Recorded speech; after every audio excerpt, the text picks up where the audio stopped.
Au complet, ils sont environ une trentaine, danseurs, danseuses, techniciens, metteurs en scène. Ce soir, ils seront deux sur notre plateau. Nous accueillons le ballet de la diaspora camerounaise qui célèbre la diversité d'un pays et d'un continent par la danse. Ce soir, donc, ils nous parlent de leur nouveau spectacle qui s'intitule Vivre ensemble. Gabin Choupo, bonsoir. Bonsoir. Mireille Souda, bonsoir. Bonsoir. Soyez les bienvenus au Journal Afrique. On est ravis de vous recevoir. Merci de nous recevoir. Et surtout, on est ravis de voir ce que vous faites parce que ce soir, vous êtes en tenue de soirée. On a envie de vous voir sur scène. On regarde tout de suite.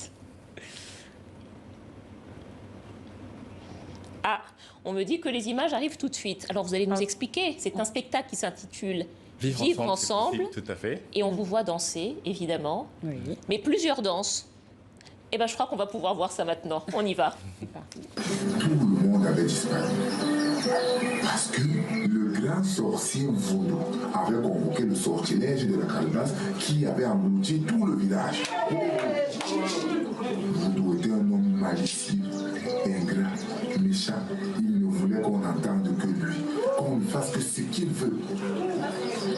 Et comme personne ne le gérait, il a donc convoqué ce sortilège qui a englouti. Ah voilà, ce soir la technique nous joue un peu des tours. On entend un griot et je parlais de danse et là on vous voit danser. Oui. Parce qu'au fond votre spectacle, c'est un peu des deux.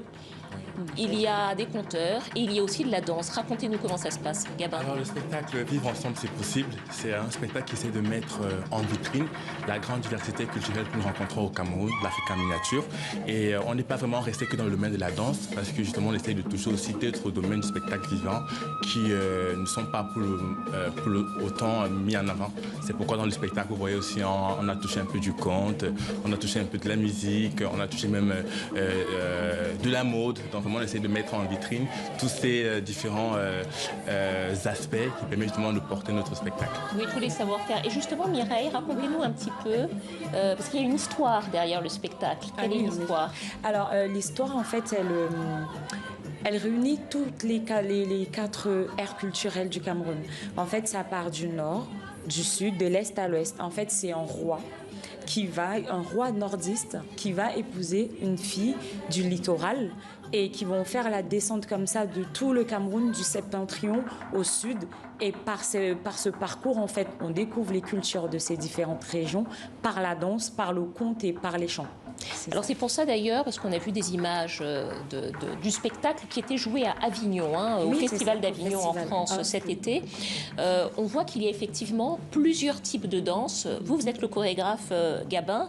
Bon, j'imagine que ces danses, vous ne les connaissiez pas toutes au départ. Tout à fait. Donc vous avez dû les apprendre. C'était pas trop difficile de se mettre justement dans des danses qui ne sont pas forcément les vôtres au départ et que vous avez dû apprendre. Est-ce que techniquement, il y avait une difficulté? C'est sûr qu'il y avait une difficulté parce que c'était comment je dis, c'est l'apprentissage dont on apprend, on découvre et bon avec la passion, on continue avec l'ouverture d'esprit aussi, on prend. Et aujourd'hui, alors je suis très satisfait. Pourquoi? Parce que ce sont mes origines, c'est mon identité. Donc comme on dit au Cameroun, plus de 250 ethnies. Moi qui suis bamileke, je me sens à l'aise quand je danse les danses du centre. Je me sens à l'aise quand je danse les danses du nord. Je me sens à l'aise quand je danse les danses du littoral par exemple. Et cette formation, je le dois dès mon bas âge parce que je suis passé par plein d'écoles et aussi à mon passage au ballet universitaire de Yaoundé 1 où j'ai vraiment été formé, où j'ai fait cette formation en art du spectacle et cinématographie et c'est où j'ai donc vraiment pris cette base de la danse sans oublier aussi mon passage au ballet national du Cameroun. Au ballet national du Cameroun. À l'Afro-Cames. Alors, vous venez de dire quelque chose de très important, Gabin, vous dites, vous êtes heureux de danser des danses d'autres aires culturelles. Oui. Ce spectacle s'intitule Vivre ensemble.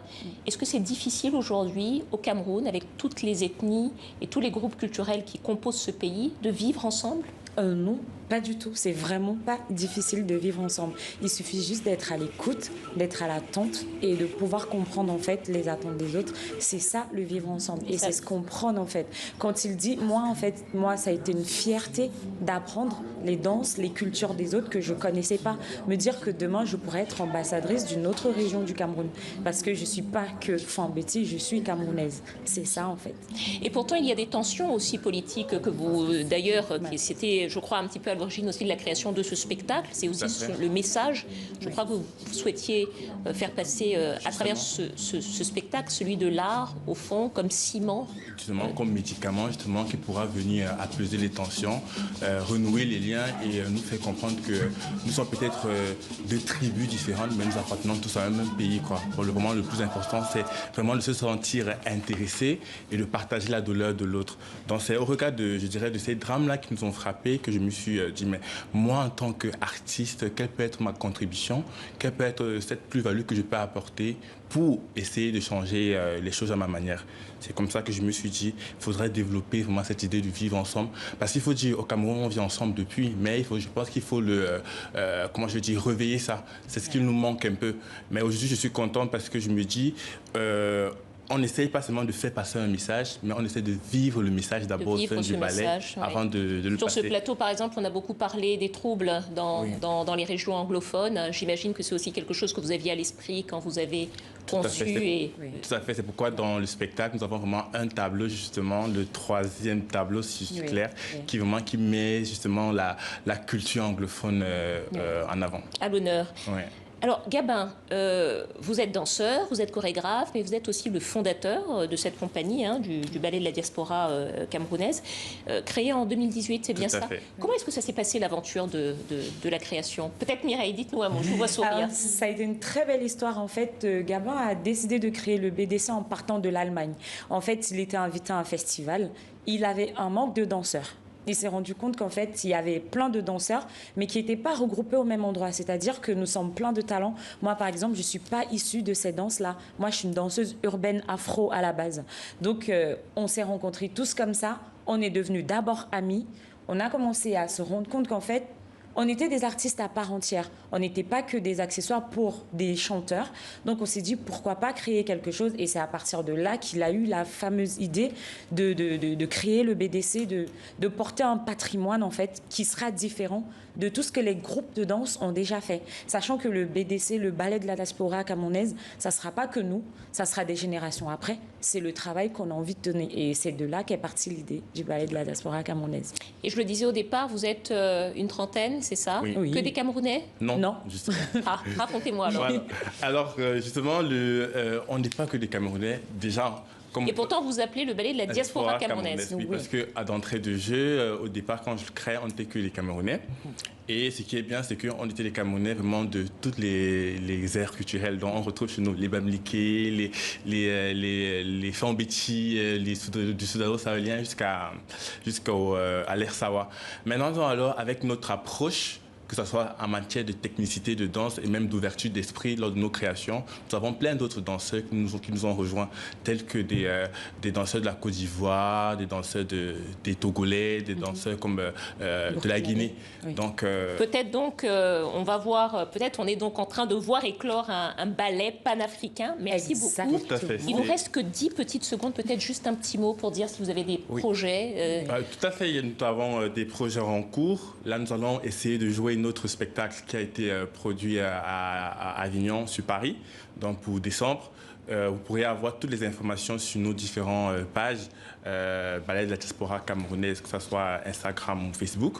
Et je saurais terminer mon propos sans remercier justement mon équipe, vraiment ceux qui ont cru en ce projet dès le premier jour et qui nous accompagnent.